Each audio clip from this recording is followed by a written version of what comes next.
KGW News at 11. Thank you for joining us. I'm Laurel Porter. And I'm David Molko, and we begin tonight with a Kalama High School student charged with assault and a hate crime after he allegedly hurled anti-gay slurs and then physically attacked a transgender teen. Let's bring in our Alma McCarty, who's been following this story for us. And Alma, police say the assault happened on school grounds. Yeah, Laurel, David, this was so bad. Investigators say the victim suffered a concussion.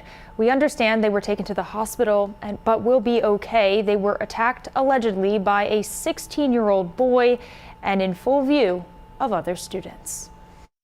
I went up to my friends and I was like, what is going on? Layla Mumford, a junior at Kalama High School, was troubled when she witnessed part of an altercation among students at the beginning of last week. I wasn't really sure what was going on.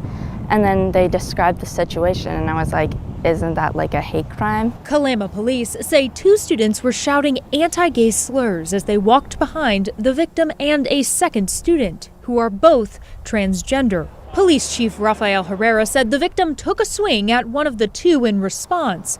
One of the students taunting them backed off, but the other, he says, stepped in. Our victim went to the ground, and the suspect continued to deliver blows while repeating those same slurs. Unfortunately, it also ended in a kick to the victim's head, resulting in a concussion that required some hospital care. A week later, that suspect, a 16-year-old student, was charged with both assault and a hate crime offense. Several students organized a walkout to show their support for the injured teen and transgender rights.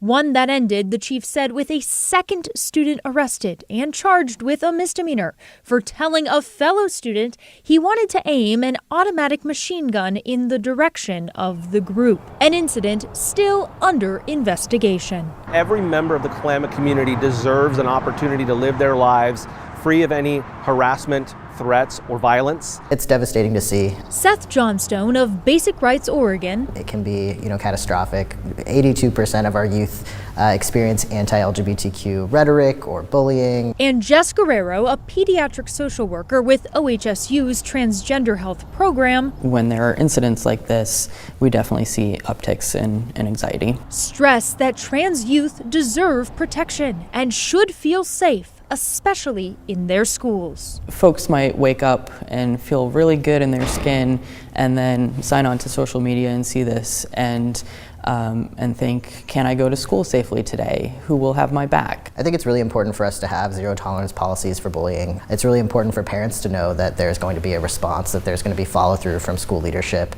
that will address how to create an equitable and safe environment.